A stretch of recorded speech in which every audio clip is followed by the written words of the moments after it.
Oke, kita lanjut. Yang ketiga, keuntungan lainnya adalah memperoleh gain selisih jual dan beli, kemudian dividen keuntungan perusahaan yang diberikan kepada pemegang saham. Jadi mungkin teman-teman yang baru join atau buka akun di Aset, yang pemula, yang belum tahu, jadi investasi di saham itu dapat memberikan imbal hasil berupa selisih kenaikan jual dan beli. Jadi contoh misalnya teman-teman beli di harga 1.000, jual di harga 1.100, keuntungannya 10% atau 100 perak. Nah, itu bisa kita sebut sebagai capital gain. Kalau dividen itu laba perusahaan yang dibagikan ke pemegang saham. Misal nih contoh perusahaan Astra 2021 dia labanya 100 miliar. Kemudian dari laba 100 miliar itu 50%-nya dibagiin ke pemegang saham, yaitu investor publik dan investor mayoritas ya istilahnya. Nah, itu nanti otomatis berarti 50 miliar yang akan dibagikan ke investor publik ataupun investor mayoritas seperti itu. Jadi itu yang kita sebut sebagai dividen. Oke, kita langsung aja next. Nah, berhubung hari ini kita topiknya bandarmologi, metodenya bandarmologi. Siapa sih bandar saham itu? Apa itu bandar saham ya? Jadi mungkin teman-teman yang baru pemula mungkin asing ya, atau nggak tahu ya. Jadi mungkin nggak tahu bandar saham itu seperti apa. Jadi kalau saya ibaratkan nih, bandar saham ini ya, di balik layar. Terus kemudian mereka itu sulit dideteksi. Ya, kalau teman-teman bisa bayangin mungkin bandar saham bisa kita sebut di balik layar seperti hacker lah, gambarannya seperti itu. Tapi bukan hacker ya. Perumpamaan lain mungkin bandar saham bisa kita sebut sebagai investor besar atau bisa kita sebut sebagai tengkulak ya, kalau bahasa Jawa tengkulak, atau istilahnya agen, kalau bahasa Indonesia kita sebut agen. Jadi teman-teman yang baru belajar atau pemula, ibaratkan saham ini berada di sebuah pasar. Jadi wadah pasarnya kalau teman-teman tahu secara umum kan di sebuah pasar tradisional itu kan ada yang jual sayur, ada yang jual buah-buahan dan lain sebagainya, ada yang jual ikan, ayam dan lain sebagainya. Kalau di saham itu wadah pasarnya bukan pasar besar, bukan pasar Senen, bukan pasar Kliwon dan lain sebagainya, tapi Bursa Efek Indonesia itu wadah pasarnya ya. Jadi tempat perantara investor retail maupun investor besar melakukan transaksi jual beli saham. Nah, itu marketnya BEI ya, Bursa Efek Indonesia. Dan di dalam pasar itu pasti ada namanya pembeli dan penjual. Setuju ya? Jadi kalau pasar tradisional itu pasti ada pembeli dan penjual. Kemudian di saham juga seperti itu, ada pembeli dan penjual. Nah, di antara pembeli dan penjual ini ada yang investor besar di situ, seperti agen, tengkulak, dan lain sebagainya yang saya sebutkan tadi ya, yang memiliki dana besar seperti itu. Nah, contoh bandar di sini saya sudah memberikan beberapa contoh. Jadi ini mungkin teman-teman awam pun yang mungkin tahu ya, kayak Dapen Asabri. Nah, Dapen itu dana pensiun ya. Asabri itu dana pensiun TNI Polri, misalnya seperti itu. Terus Dapen korporasi, jadi setiap perusahaan-perusahaan besar itu pasti ada dana pensiunnya. Itu juga bisa kita sebut sebagai investor besar atau investor institusi. Kemudian ada lagi manajer reksadana, MI, ya. Jadi teman-teman semuanya yang mungkin sebagian awam nggak tahu reksadana, reksadana itu apa sih Mas? Jadi reksadana itu sebetulnya sama kayak saham, kayak obligasi dan lain sebagainya, tapi dikelola oleh manajer investasi. Kita tinggal taruh aja. Nah, manajer investasi ini ngelola dana yang besar, ngumpulin dana yang besar dari masyarakat juga, dari perusahaan-perusahaan gede juga. Jadi gabung jadi satu. Nah, manajer reksadana ini dana kelolaan macam-macam. Ada yang sampai 40T, ada yang 10T, ada yang cuma 100 miliar, dan lain sebagainya. Nah, ini teman-teman bisa aja cek di prospektus reksadana di aplikasi Navi Mira Aset. Yang sudah punya akun di Mira Aset bisa langsung aja download aplikasi Navi Mira Aset di Play Store. Itu untuk ngecek manajer investasi yang kerjasama dengan Mira Aset kayak gitu. Berikutnya AMI asuransi. Jadi teman-teman semua mungkin yang sedikit tahu asuransi, yang pernah ditawarin asuransi atau mungkin pernah ditawarin unit link dan lain sebagainya, itu dikelola di pasar saham juga, di bursa saham. Jadi semuanya dikelola di bursa saham.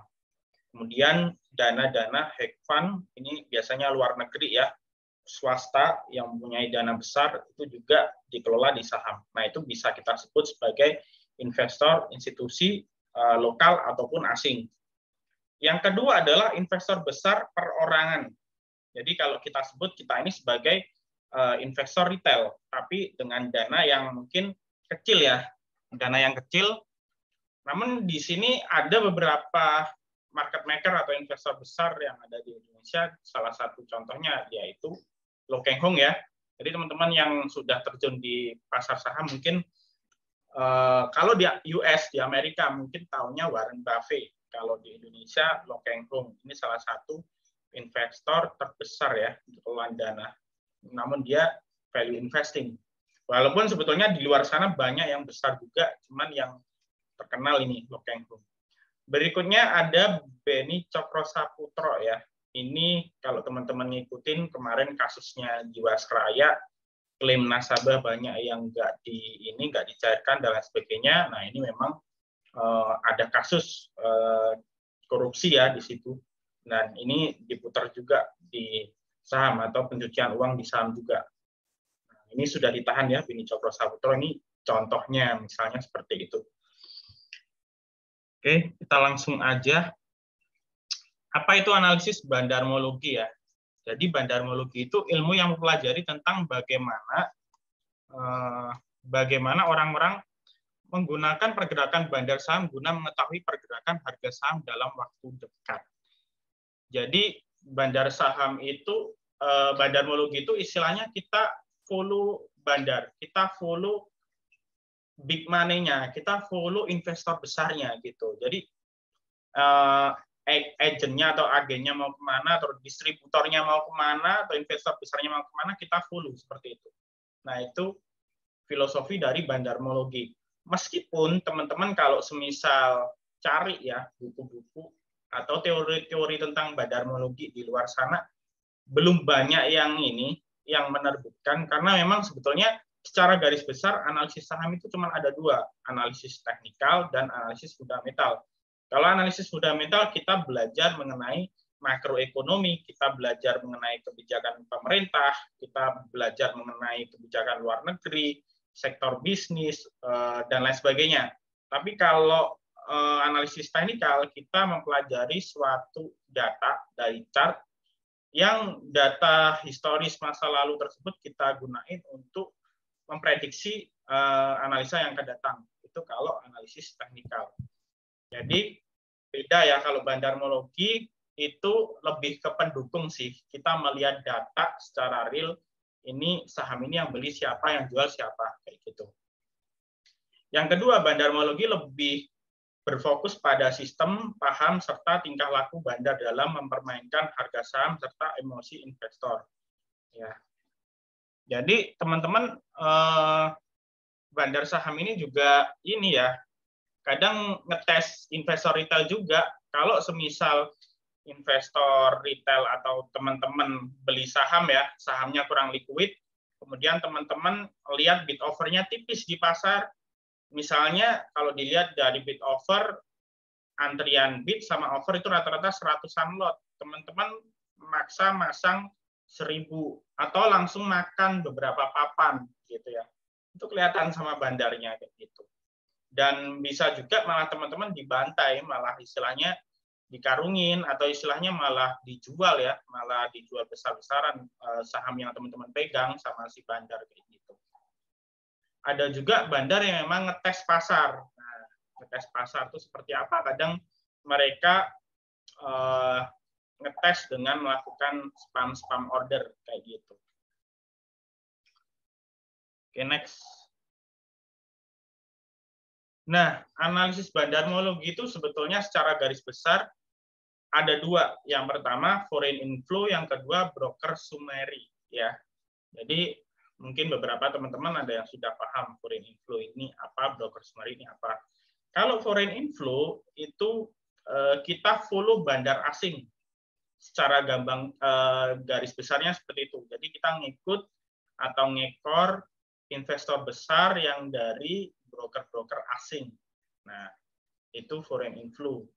Kalau broksum atau broker summary kita lebih ini sih global sih. Jadi ada lokal, ada asing. Itu kita metain satu-satu. Sekuritas mana yang beli, sekuritas mana yang jual. Nah, bagaimana kita ngecek foreign inflow, bagaimana kita ngecek broksum nanti kita akan pelajari di sistem ya. Nah, ini hal-hal yang teman-teman harus pertimbangkan dalam analisa bandarmologi. Jadi, yang pertama, siapa atau sekuritas atau broker yang lebih dominan melakukan transaksi net buy atau net sell. Kemudian, yang kedua, sekuritas asing atau lokal yang melakukan net buy. Gitu. Dan ini pun teman-teman otomatis harus mengetahui ya pola sahamnya. Kadang karena sekuritas asing yang mengakumulasi, biasanya yang diakumulasi rata-rata saham-saham blue chip atau saham second liner, saham lapis tengah kayak gitu. Yang ketiga, sekuritas retail atau sekuritas yang dilewati bandar. Jadi sekuritas retail itu kayak YP, YP itu Mira Aset, kemudian CC Mandiri Sekuritas, kemudian PD Indo Premier Sekuritas, kemudian HIC Ajaib Sekuritas. Nah, itu biasanya memang kadang-kala dilewati bandar, tapi nggak selalu ya. Soalnya rata-rata kalau YP, PD, CC itu biasanya tiktokan aja, dalam sehari langsung habis. Dia nggak pakai akumulasi. Nah, gitu. Yang keempat, volumenya tinggi, frekuensinya tinggi, dan nilai transaksinya besar. Terus ada pertanyaan, Mas, kira-kira pilih volume tinggi atau frekuensi tinggi ya? Nah, jawaban saya pilih yang volume tinggi. Tapi kalau misal volumenya tinggi, frekuensinya tinggi, berarti juga bagus. Kenapa demikian, Mas? Frekuensi itu bisa kita sebut satu kali beli, satu kali jual, berarti itu kita hitung sebagai satu kali frekuensi. Kalau dalam satu hari terjadi frekuensi sebanyak misalnya 15.000 kali, berarti terjadi transaksi jual dan beli itu sebanyak 15.000 kali ya. Jadi otomatis secara logika di saham tersebut, misalnya saham X gitu ya, ramai diperdagangkan dan ramai di pasar. Tuh. Nah, biasanya kalau saham yang masih ramai, volumenya tinggi, di hari berikutnya dia masih naik. Yang kelima, hindari saham yang volume tinggi tapi harga stagnan. Contohnya apa, Mas? Misalnya, katakanlah PTDU misalnya. Dia harganya di 100, naik ke 101, 102. Jadi kenaikannya cuma 1%, 2%, tapi cenderung kuning ya. Jadi cenderung sama dengan harga kemarin. Tapi transaksinya tinggi, volumenya tinggi, value transaksinya juga tinggi, berarti biasanya itu harga saham nggak kemana-mana. Dan harga saham yang nggak kemana-mana tapi volumenya tinggi itu ada indikasi tukar-menukar barang, atau istilahnya ada indikasi bandar si A tukar barang dengan bandar si B, istilahnya seperti itu. Nah, itu dihindari aja. Yang keenam, saham liquid atau non-liquid. Nah, ini penting teman-teman. Jadi ketika teman-teman ngeflow atau ngikut analisa bandarmologi atau broksum, teman-teman harus pertimbangin saham ini kondisinya liquid atau enggak, sesuai modalnya teman-teman apa enggak. Kalau modalnya cuman kecil, ya boleh kita trading di saham yang non-liquid. Tapi kalau teman-teman modalnya besar, misal 100 juta ke atas, 100 sampai 1 M gitu, nah, itu pertimbangin saham-saham yang non-liquid. Jadi jangan maksa scalping di saham-saham tersebut karena nanti akan susah keluar dan mungkin bisa juga dibanting ARB kayak gitu. Yang ketujuh, tarik data broker atau Broksum 1-2 hari sebelumnya. Jadi kalau ngecek jangan ditarik tanggal yang panjang ya. Karena data yang panjang itu biasanya nggak relevan. Karena biasanya kalau panjang itu biasanya dia sudah pindah ke sekuritas lain. Barangnya udah pindah ke sekuritas lain gitu.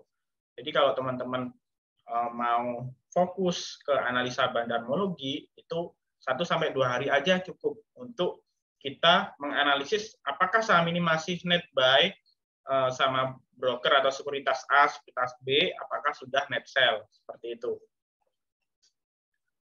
Oke ya. Berikutnya yang ke-8, analisa bandarmologi cocok untuk day trading atau swing pendek. Day trading bisa juga buat besok ya. Misal kita screening saham hari ini, kita pakai bandarmologi, kemudian diterapin untuk besok. Nah, atau bisa juga swing pendek. Swing pendek itu kisaran 1 minggu ya, itu swing pendek.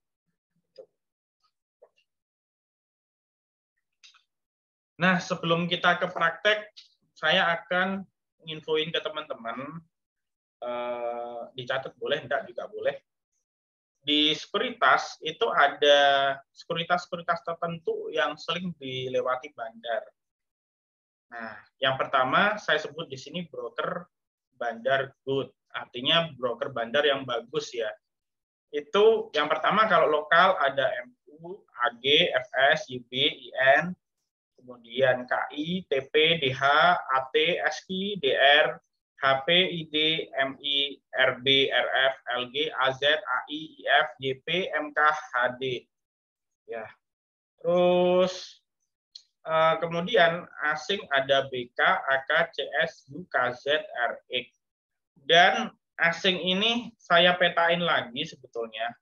Kalau BK sama AK ini biasanya sering tiktokan teman-teman. Sama kayak MG ya. Sama kayak MG. Ini lupa sih. Belum saya tulis di sini, MG harusnya ada. Nah, kemudian CS, U, KZ, RX. Ini yang sering akumulasi biasanya KZ. KZ sama RX. Nah, KZ sama RX ini apa ya? KZ sama RX ini sering kalau dia beli biasanya disimpan sih, jarang tiktokan. CS juga gitu. CS ini barangnya gede ya, maksudnya sahamnya ini kalau CS ini masuk di suatu saham biasanya kita lihat dia net sell atau net buy. Kalau net sell teman-teman harus segera cabut karena duitnya gede. Kalau dulu mungkin MS Morgan Stanley ya. Sekarang MS sudah cabut, MS sama DB udah cabut di bursa kita gitu ya. Jadi nggak ada.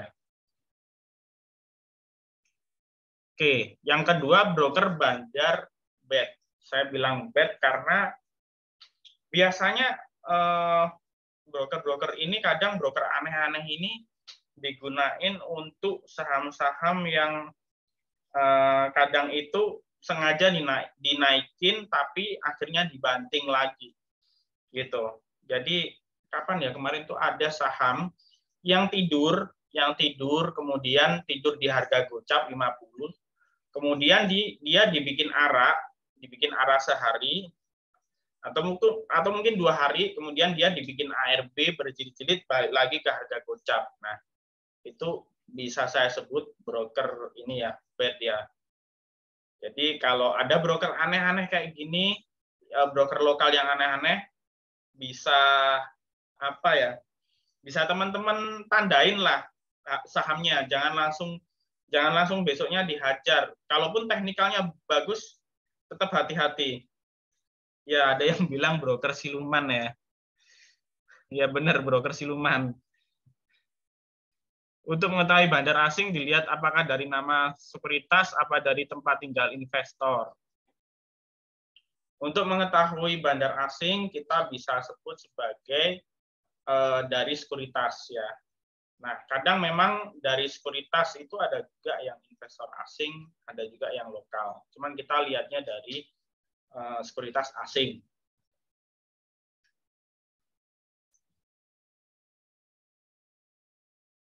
Izin tanya, dilewatin bandar itu maksudnya apa ya? Dilewatin bandar itu yang sering digunain bandar, gitu ya.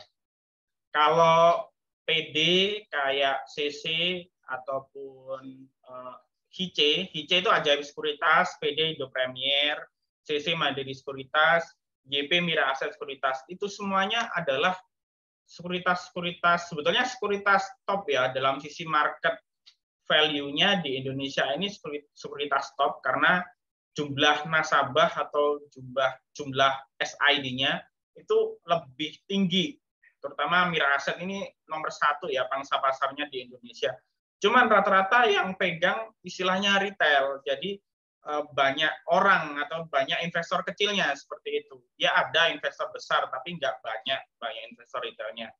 Apalagi kayak KICE ya. KICE Ajaib Sekuritas itu juga banyak sekali investor retailnya. Jadi ya biasanya mereka kalau banyak investor retailnya ya TikTokan kayak gitu. Dan kalaupun narik sahamnya ya nggak segede saham-saham yang maksud saya nggak segede sekuritas-sekuritas lokal yang lain gitu. Itu ya.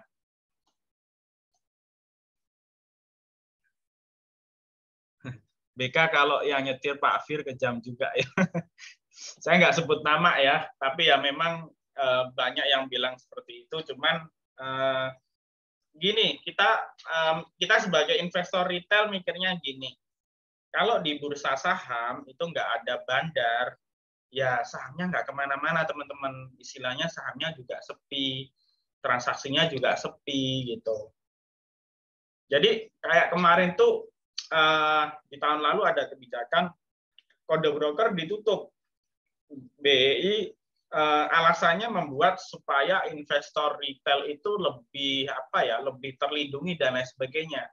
Kalau menurut saya nggak, sebaliknya. Jadi bandar yang lebih terlindungi daripada investor retail kayak gitu. Jadi supaya pergerakan mereka nggak dilihat oleh investor retail. Nah, kenapa kok BI sampai bikin aturan seperti itu? Karena ya itu keberadaan bandar itu penting teman-teman. Karena kalau semisal nggak ada bandar gede, kayak asingnya cabut, teman-teman lihat nih 2 hari terakhir kan IHSG jeblok tuh turun. Ya karena inflasi di Indonesia prediksi ekonom mencapai 6% ketika kemarin BBM naik. Kemudian inflasi di US juga sudah 9%. Terus Fed rate di US itu kemarin dinaikin lagi ya ke 3 sekian persen. Kemudian di Indonesia itu BI rate sudah mencapai 4% ya, 4,25 kalau nggak salah kemarin. Dan akan dinaikkan lagi sampai 4,75%. Dan ketika BI rate dinaikin, itu otomatis membuat rupiah melemah ya terhadap dolar. Karena investor asing banyak yang kabur, baik di saham maupun di obligasi di Indonesia. Pokoknya pasar-pasar keuangan yang ada di Indonesia, dan itu bikin rupiah melemah. Nah, itu ya. Jadi kenapa bandar itu penting, karena yaitu tadi supaya pasar itu masih bergerak alami ya, seperti itu. Jadi kita sebagai retail sih dalam menyikapi ini menurut saya kita nggak boleh menyudutkan bandar si A, bandar si B, bandar si C. Ya, ini kalau saya pribadi ya, kadang karena saya melihat di luar itu kadang retail yang mungkin belum paham, banyak yang memojokin beberapa bandar atau salah satu bandar, dan menurut saya itu kurang bijak ya. Jadi kita sikapi bandar itu penting, dan kita sebagai retail kita cukup flow aja, kita tetap cukup ngikutin aja ya, karena tanpa mereka kita juga nggak bisa cuan, istilahnya seperti itu teman-teman ya. Oke ya, jadi ini broker-broker yang menurut saya diakumulasi oleh bandar, dilewati bandar. Kalau teman-teman ada yang mungkin sering tahu kode broker yang kalau akumulasi atau kalau dia masuk sahamnya langsung lompat, nah itu bisa tulis di kolom chat ya. Bisa tulis di kolom chat, teman-teman. Oke, kita langsung aja ke ini ya, ke praktek ya.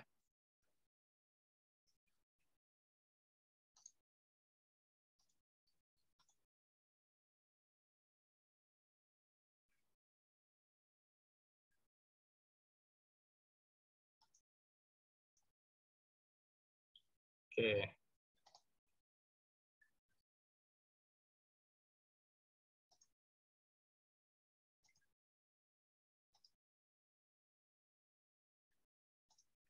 Oke, dalam EZ Broker ini ada broker transaction, ada broker transaction detail, dan lain sebagainya. Nah, ada IDX member transaction. Jadi yang buat teman-teman yang tadi nggak tahu, misalnya nggak tahu kode-kode broker yang saya sebutin atau kode sekuritas, itu apa sih, Mas? Teman-teman yang pemula ya, kayak tadi saya bilang AG, kemudian saya bilang BK. Nah, ini ngeceknya di sini, teman-teman ya. Teman-teman buka aplikasi HotSPC. Di NeoHost Mobile nggak bisa ya. Jadi teman-teman bisa ngecek di sini. Ini pilih EZ Broker, ini di menu quote, kemudian pilih broker, terus kodenya 1994 EZ Broker. Nah, ini ya lengkap ya semuanya. Dan ini kita bisa tracking berdasarkan value transaksi. Nah, ini nomor 1 ada Mira Asset ya. Ini total transaksinya hari ini gede ya, mencapai 4T. Terus ada BK, JP Morgan, nah, ada AK, U. Nah, teman-teman bisa cek nih. Terus MG ya, MG ini juga transaksinya hari ini masuk 1, 2, 3, 4, 5, 6, 7, 8, 9. Masuk 9 besar loh MG. Jadi kalau mungkin teman-teman flashback 3-4 tahun lalu, ini MG nggak kelihatan sama sekali, ini sekuritas apa, sekuritas kecil, namun sekarang teman-teman bisa ngelihat MG ini sangat powerful ya, karena banyak investor-investor besar di sini. Ya, teman-teman bisa ngelihat di sini ya. Oke, terus berikutnya kita bisa ngelihat ini, by frekuensi, by volume, by value.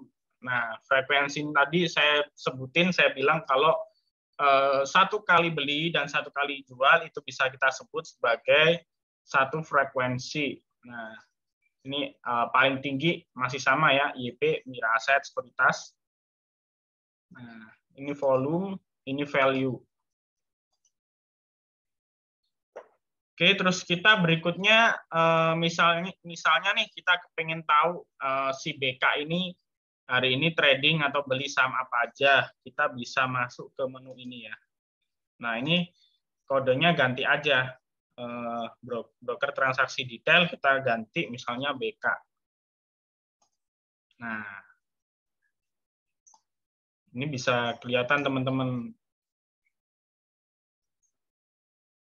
Kita ganti ke value. Nah, BK ini broker asing ya. Jadi mungkin saya lebih menyarankan teman-teman untuk nge-follow BK atau mungkin AK atau CS, KZ. Tapi di antara broker asing itu semua, saya lebih prefer ke KZ ya. KZ sama RX, karena mereka jarang tiktokan. Kalaupun guyur, mereka guyurnya nggak apa ya, nggak sekejam BK sama AK. Karena ibarat BK sama AK ini kayak MG. Kalau MG kan lokal. Jadi BK sama AK ini broker asing tapi versi MG gitu ya. Nah, cuman lihat dulu kalau BK sama AK akumulasinya ke big cap biasanya nggak secepat itu dia keluar masuk gitu loh. Big cap itu kayak saham-saham blue chip kayak BRI, Mandiri, Astra. Nah, terus kita bisa ngelihat average-nya, average buy-nya di berapa. Contoh nih BRI, BK hari ini beli. Nah, kalau warnanya hijau kayak gini itu berarti net buy ya. Kalau warnanya merah berarti net sell. Nah, ini ada beli average-nya 4.517 ya. Ini. untuk BK. Terus kita bisa ngecek berdasarkan frekuensi juga nih, atau volume ya. Volume buy. Nah, ini volume buy BK paling besar beli di Bumi ya. Ya, jadi Bumi ada beli besar di sini, net buy-nya 5,4 juta lot ya. Tapi mereka ada sell 531.000 lot nih ya. Nah, ini totalnya sekitar 66 miliar ya. Ini bacanya miliar, teman-teman. Bacanya miliar. Nah, kemudian ada BP, BRMS, dan lain sebagainya. Nah, ini satu broker ya, namun kita harus meng-compare broker lain. Apakah akumulasi si BK ini lebih besar atau masih kecil dibanding broker lain? Nah, gitu ya. Ada BRMS, dan lain sebagainya. Misal kita klik MG. Saham kalau dipegang MG, biasanya langsung lompat tinggi. Biasanya langsung arah. Tapi kalau MG profit taking biasanya langsung dibanting ARB. Nah, ini MG hari ini nyerok lagi Bumi ya. Ini berdasarkan by volume, Bumi, Kars, BRMS, BNBR. Nah, ini teman-teman cek setelah melihat ada akumulasi di sini, teman-teman cek grafiknya seperti apa gitu ya. Terus kita bisa sortir by value di sini. Nah, ini by value. Kalau by value kita ada Bumi, ada Goto, Adro, kemudian BCA, PNLF, MEDC, Kars, dan lain sebagainya. Ini sebetulnya ada nego kios yang sangat besar ya. Ini belinya 300.000 lot, 15 miliar. Di harga 500 kios, harganya berapa ya sekarang? Nah, kios 525. Ini udah cuan loh orangnya. Apa namanya? Average-nya dia di 500 ya. Belum jual sama sekali. 300.000 lot atau 15 miliar. Kalau kita lihat transaksi kios, hari ini 300.000 lot. Ini di pasar reguler ya. Rata-rata 300.000 lot, 400.000 lot. Ada yang sampai 1 juta lot. Jadi menurut saya 300.000 lot ini lumayan besar di kios karena memang saham ini sebetulnya kurang begitu liquid. Taunya dari mana, Mas? Nah, rata-rata transaksi sehari kecil ya. Rata-rata transaksi sehari kecil. Kemudian kalau kita lihat bid offer-nya biasanya kecil. Nah, saham yang bid offer-nya rata-rata 1000-an kayak gini, itu bisa kita sebut sahamnya kurang liquid. Ya. Beda sama ini, TRI gitu ya.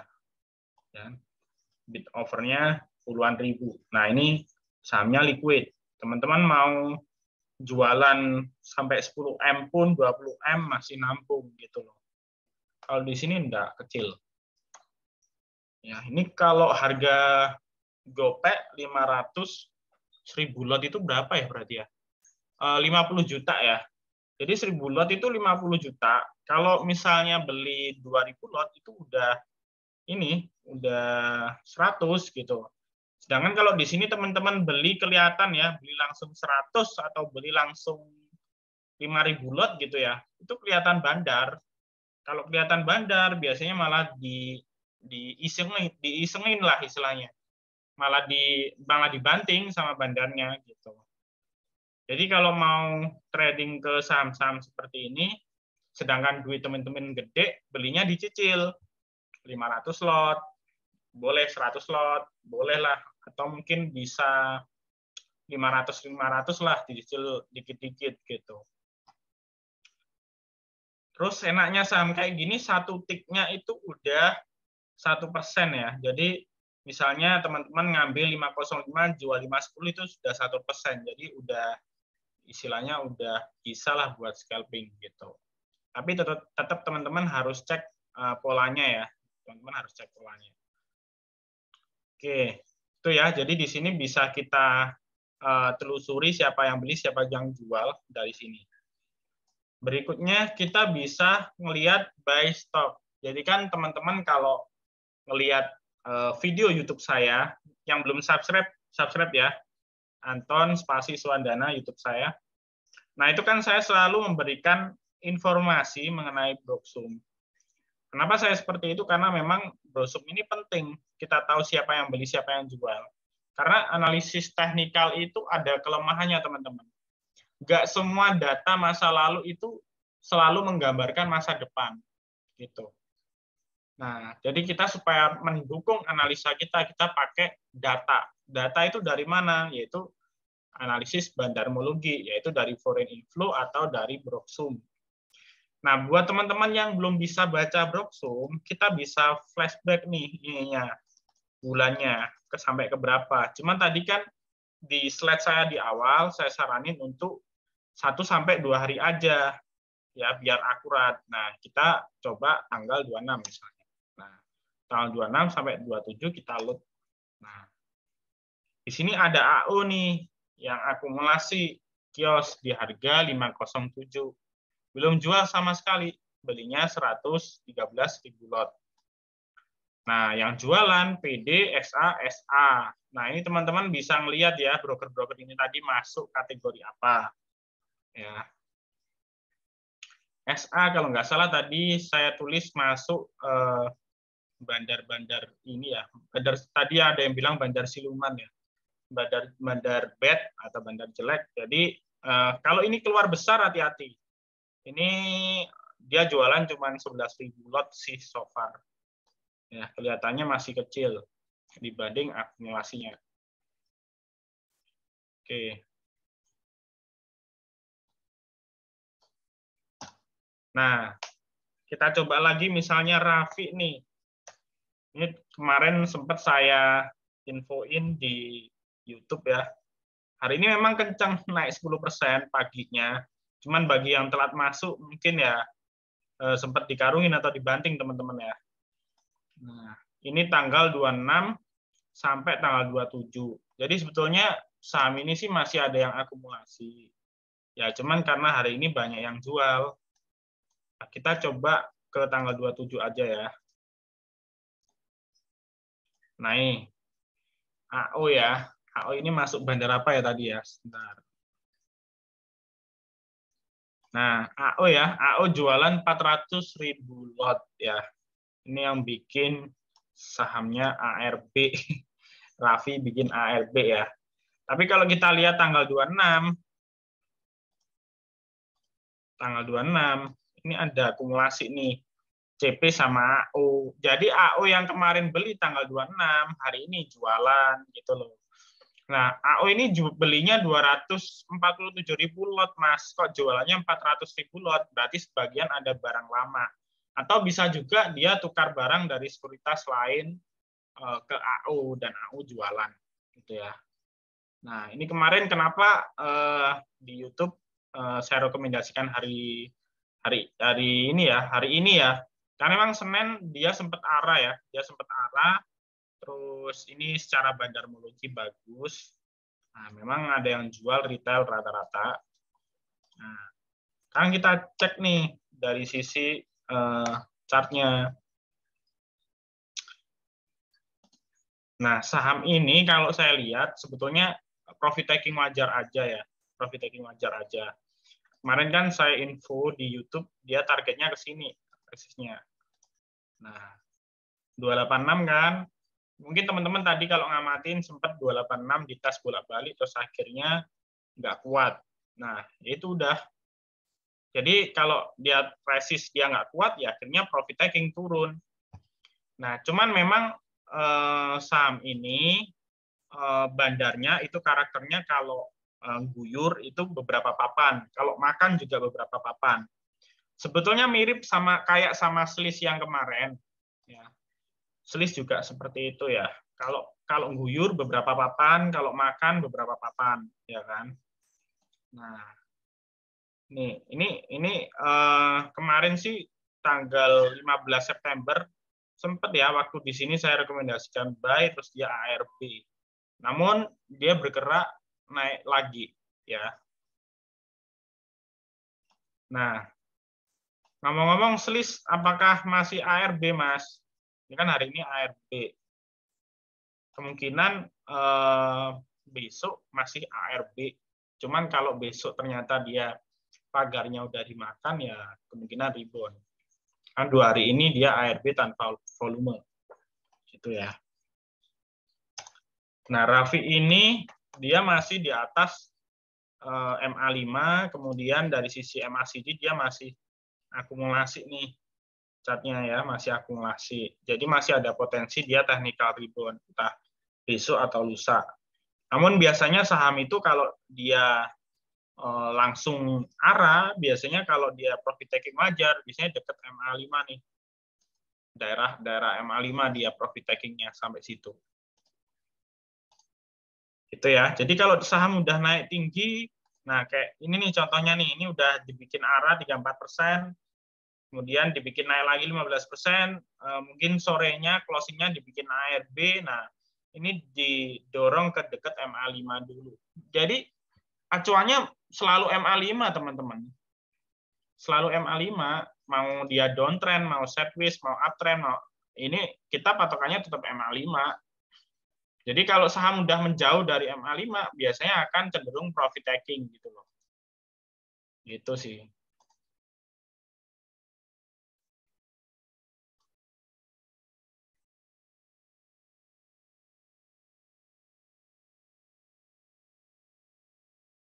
Bentar. Saya sama baca cat ya. Kalau dicicil itu artinya kita beli di tiap level harga, Mas. Iya, betul. Jadi kalau dicicil kita beli setiap level harga. Cuman kalau kita metode cicil atau istilahnya buy on weakness dan lain sebagainya, ya kita sahamnya jangan seperti ini. Mungkin kita bisa cari saham yang agak bagus ya, entah blue chip atau mungkin second liner kayak gitu. Nah, misalnya MPMX nih. Nah, ini kalau kita lihat dia udah mulai fase akumulasi ya ini MACD-nya. Terus dari sisi ini apa namanya Bollinger Band dia udah mulai nengkuk ke atas. Bollinger Band itu apa sih, Mas? Jadi Bollinger Band itu indikator bentuknya seperti usus ya, seperti usus manusia. Nah, ini cocoknya untuk saham yang sideways kemudian mau ke uptrend atau sideways mau ke downtrend. Jadi kalau dia candlestick-nya nabrak ke atas, itu semakin kenceng ya. Kalau nabrak upper Bollinger Band atas, nah di sini ya tepatnya ya. Sebentar masih loading. Nah ini yang warna oranye ini garis Bollinger Band atas. Kalau candlestick-nya dia nabrak ke atas, biasanya semakin kenceng ya naiknya. Tapi kita lihat resistnya dulu. Kita lihat resistnya juga. Nah, ini dia resistnya 1085, ini tanggal 23 juga 1085. Berarti titik kuatnya ya di 1085 MPMX ini. Hari ini closingnya pas di 1085. Kalau kata saya sih sinyalnya tengah-tengah ya, nggak bisa dibilang bagus banget, nggak bisa dibilang jelek. Nah, kalau misalnya besok lewat di 1085, mungkin dia bisa ngetes ke 100 lagi gitu. Nah, kalau kayak gini, kalau teman-teman mau nyicil, itu nyicilnya ini ya, setiap penurunan dekat MA20 atau dekat MA5 beli. Kalau masih di bawah. Contoh nih, Bumi misalnya. Nah, kalau kita mau metode cicil beli, itu lihat dulu kita mau averaging up atau averaging down. Kalau misalnya averaging up itu bagus, kita bisa cicil di bawah MA5 atau dekat MA5 lah, atau mungkin dekat MA20 kita buy, titiknya di sini ya. Titiknya di sini untuk buy. Tapi kalau candlestick udah di bawah MA20 yaitu untuk kita nge-swing itu sementara udah selesai ya, udah selesai dulu ya.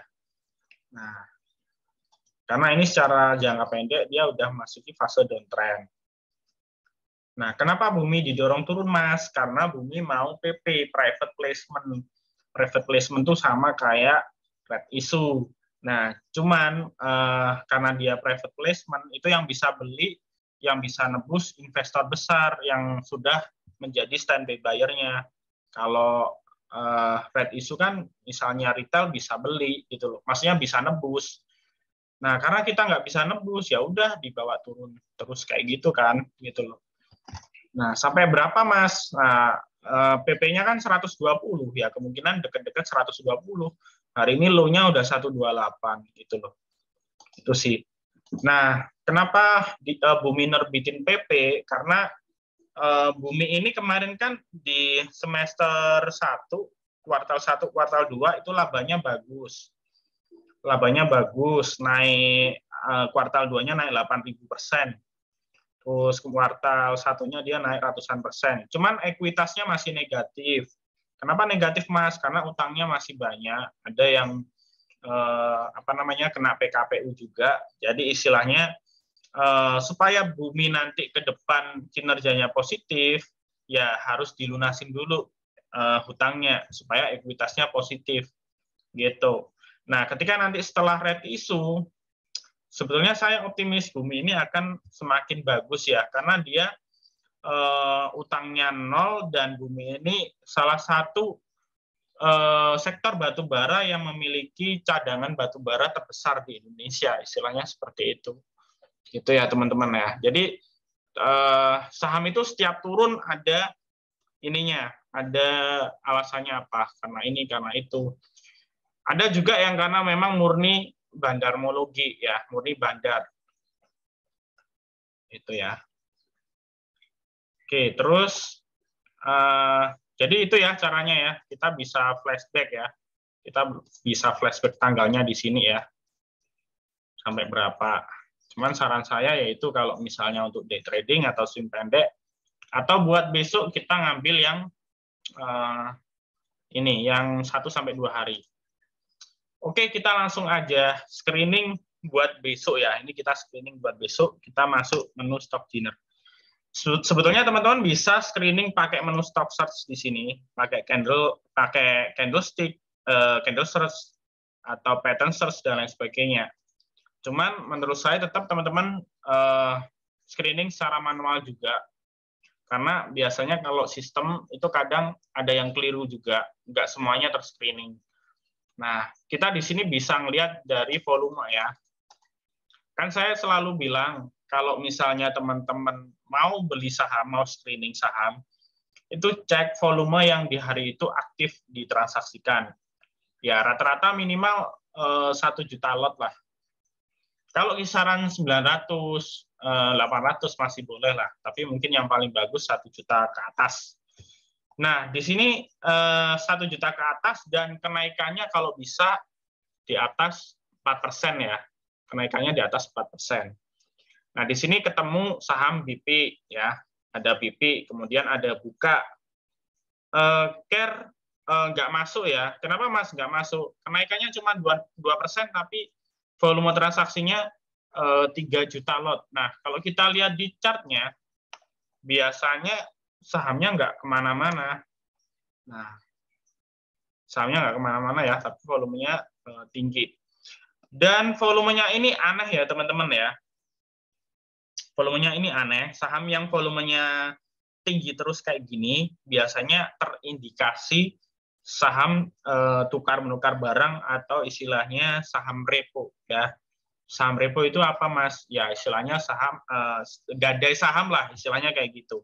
Saham yang direpoin biasanya kadang ada suatu momen dia dibikin ARB berjilid-jilid, bahkan bisa sampai sebulan, bahkan bisa sampai berbulan-bulan. Nah, dulu kan ada ya kayak saham Pura atau Pura ya kalau nggak salah ya. Itu pernah Rimo ya, itu pernah masuk saham repo. Ya ini ya.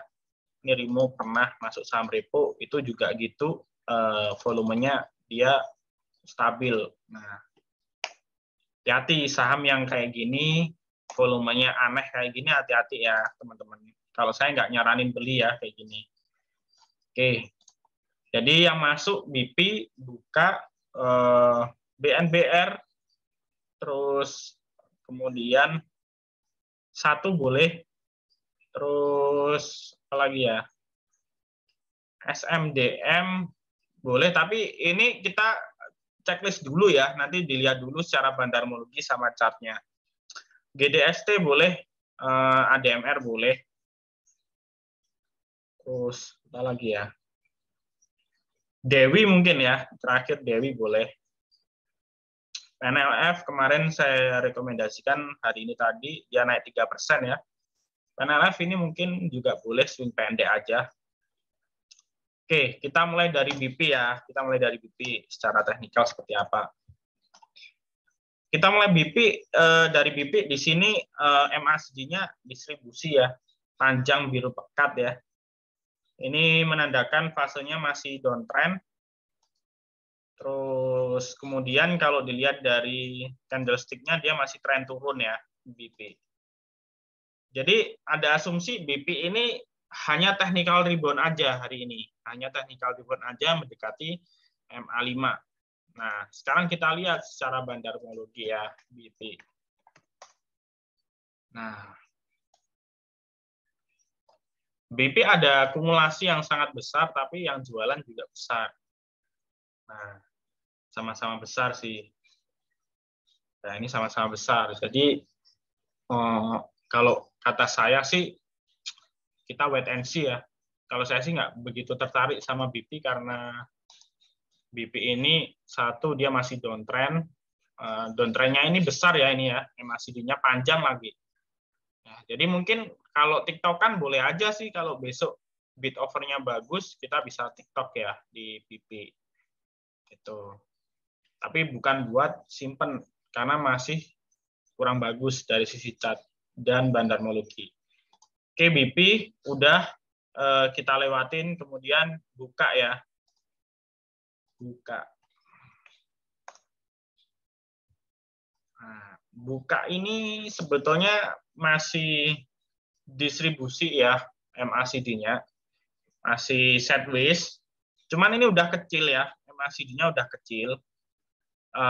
MACD yang warna biru, histogramnya ini udah kecil, ini biasanya mau menandakan golden cross atau peralihan ke akumulasi ya. Ini teman-teman udah kecil. Nah, ini kalau berpotongan ke atas dengan kencang, dengan volume tinggi, ya biasanya akan naik kencang. Nah, ini ya. Cuman hari ini candlestick-nya kurang bagus. Kalau dikata bagus banget, enggak. Lumayan lah. Soalnya ada ekornya di atas ya, ada ekornya di atas. Nah, kita cek secara bandarmologinya seperti apa. Nah, AK sama BB ya. Ingat ya, AK saya bilang investor asing yang akumulasi. Nah, tapi yang jual juga gede. Ada U, ada BK. Ingat ya, tadi broker-broker asing yang saya tulis BK itu TikTokan ya. Terus AK juga TikTokan ya. Nah, ini totalnya yang jual 3 juta lot.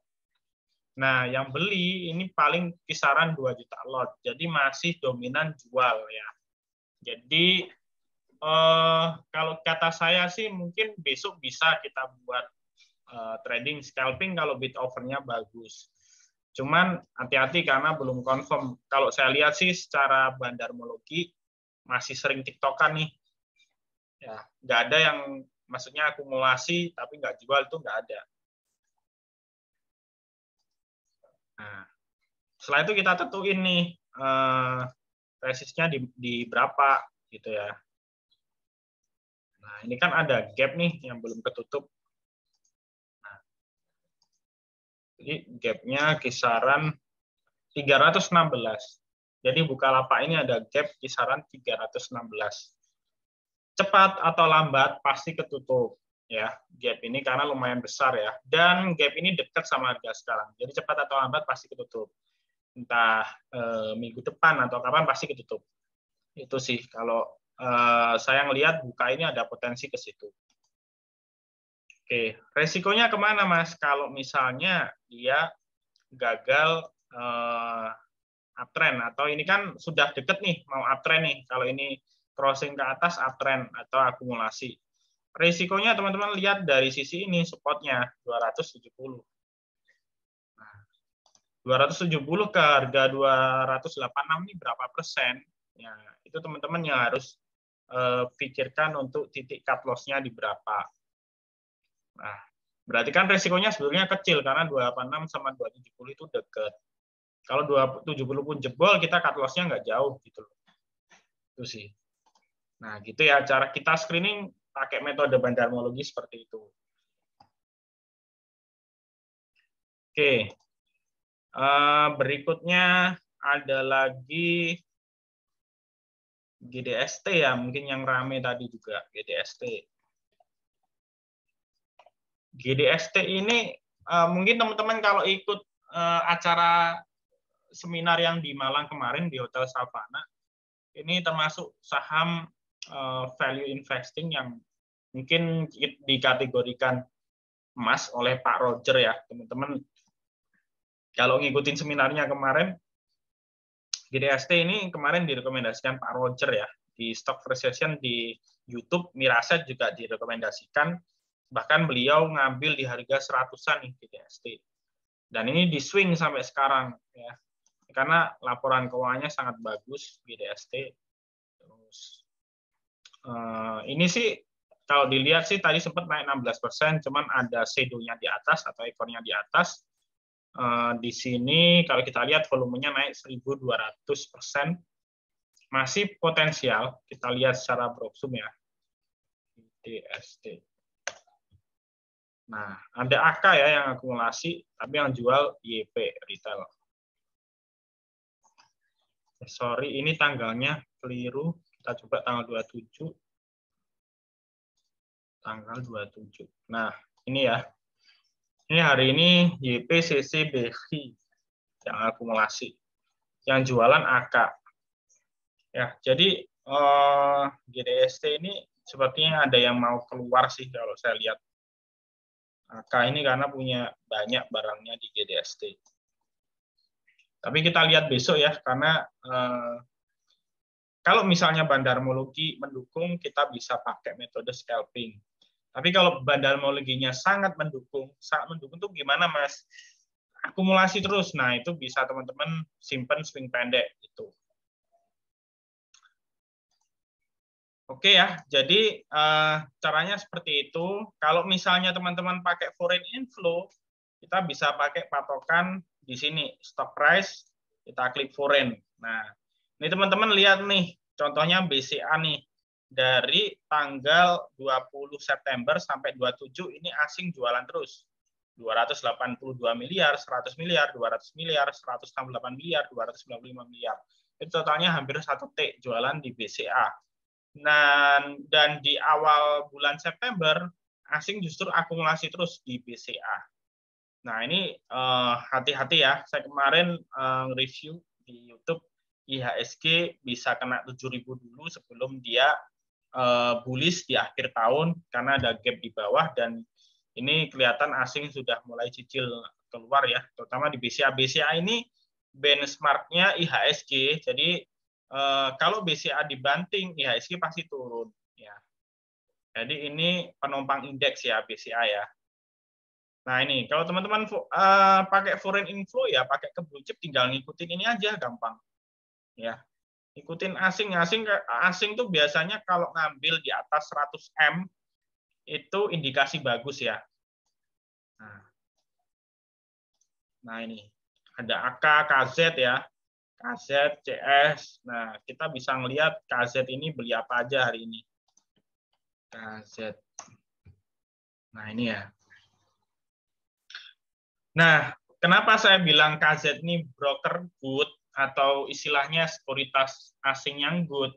Teman-teman lihat nih hari ini nyaris gak ada jual sama sekali nih KZ ya. KZ nyaris gak ada jual sama sekali.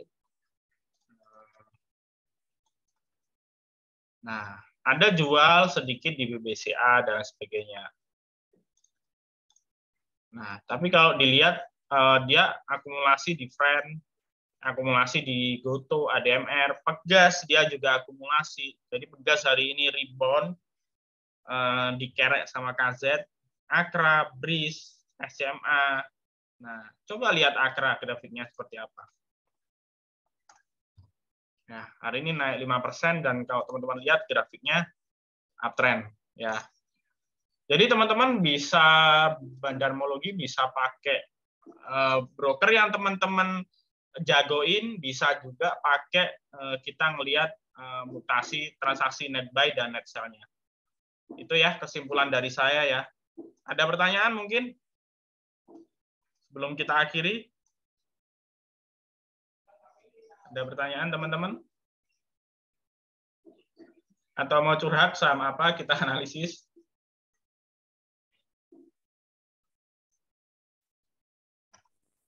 Oke ya. Malam Pak Anton. Ya malam. Iya, izin tanya Pak. Boleh. Dengan Edwin Pak dari Jakarta. Oke, boleh. Gimana Pak? Mau nanya, jika kita punya emiten atau saham yang sudah dibawa turun hampir berminggu-minggu dan itu hampir minusnya 50%.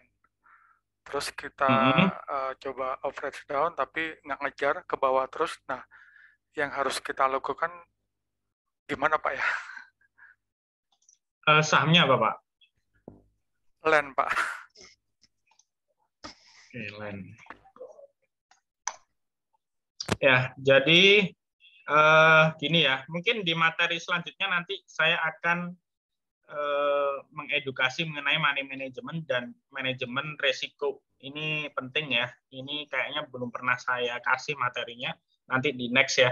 Jadi kalau kita ini belajar di saham, terutama kita pegang suatu saham yang lagi minus dalam ya, ada suatu tindakan yang bisa kita benahin, yaitu pakai averaging down. Jadi averaging itu ada dua, averaging up sama averaging down. Averaging itu apa sih Mas? Jadi kita bisa beli saham misalnya beli pertama 1.000 terus turun ke 900 gitu ya. Berarti kan minus 10%. Kita beli di 900 dengan lot yang sama, misalnya 100 lot, beli pertama, beli kedua 100 lot lagi.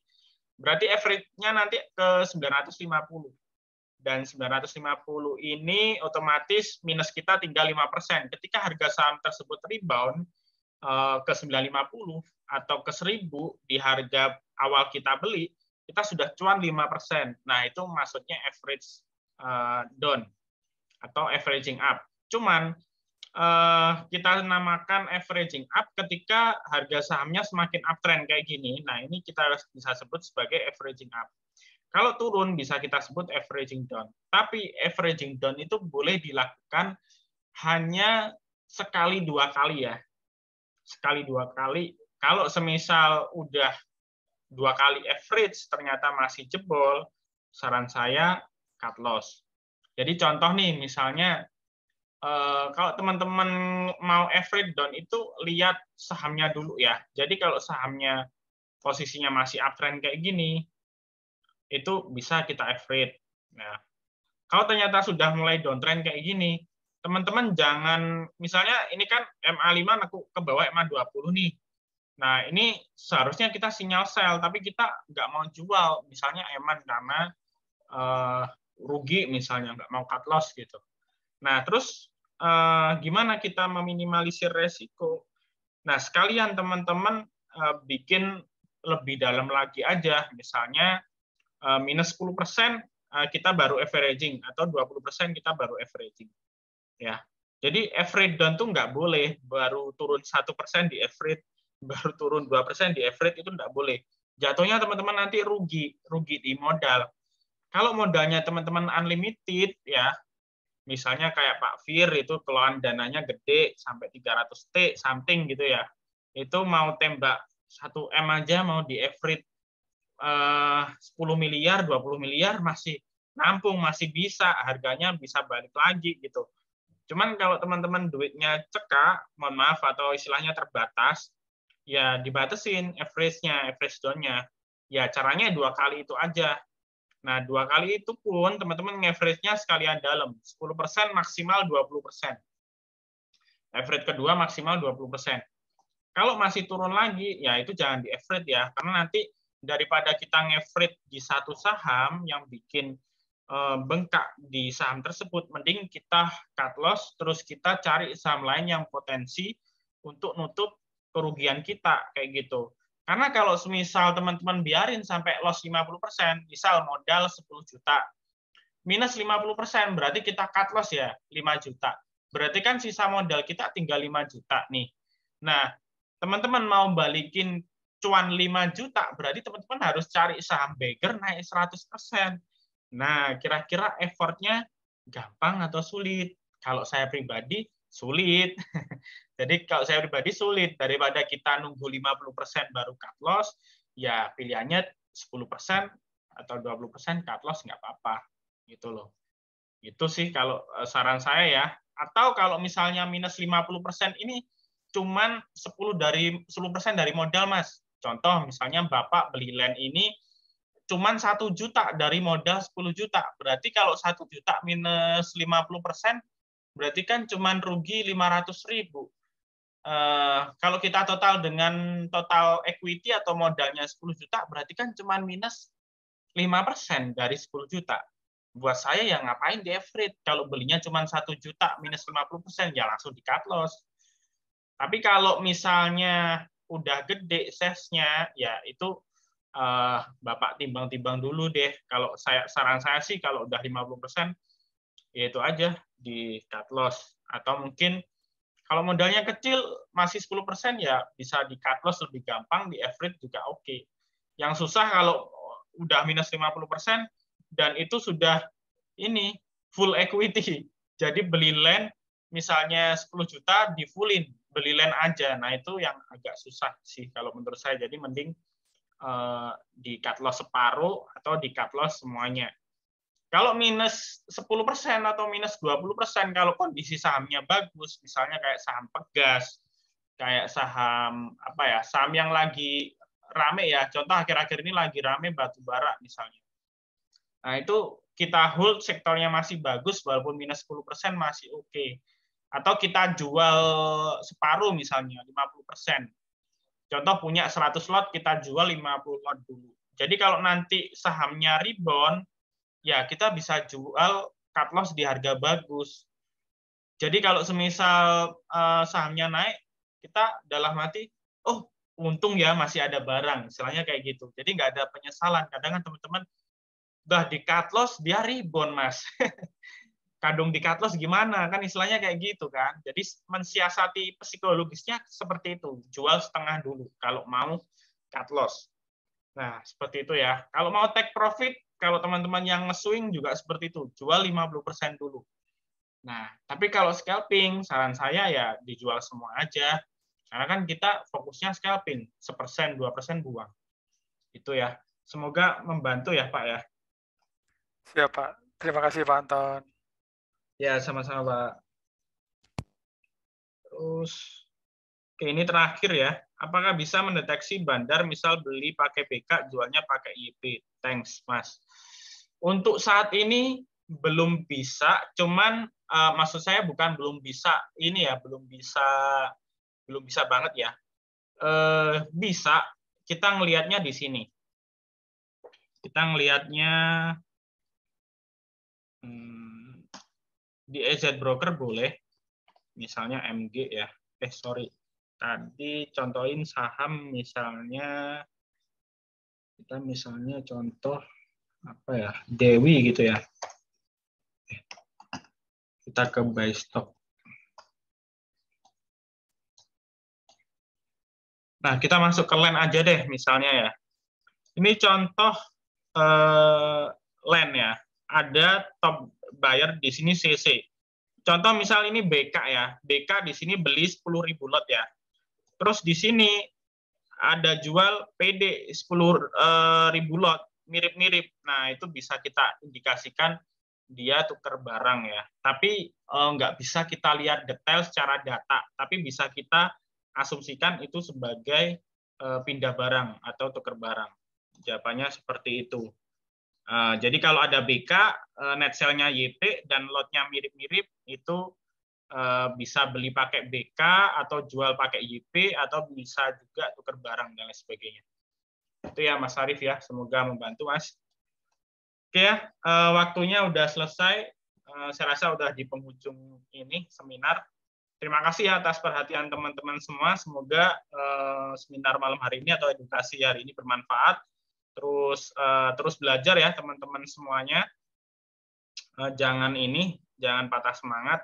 Terus hati-hati yang sudah floating profit, saya saranin untuk mungkin taking profit dulu di akhir September ini sampai awal Oktober. Kemungkinan IHSG masih volatil ya, jadi masih technical rebound naik kenceng terus cenderung turun tajam kayak gitu sih. Jadi mungkin teman-teman sedia cash sekitar 30-50% atau cash cadangan, jaga-jaga kalau nanti dapat diskon ya di pertengahan Oktober. Itu ya dari saya. Terima kasih ya atas perhatian teman-teman. Sampai jumpa di seminar selanjutnya. Assalamualaikum warahmatullahi wabarakatuh.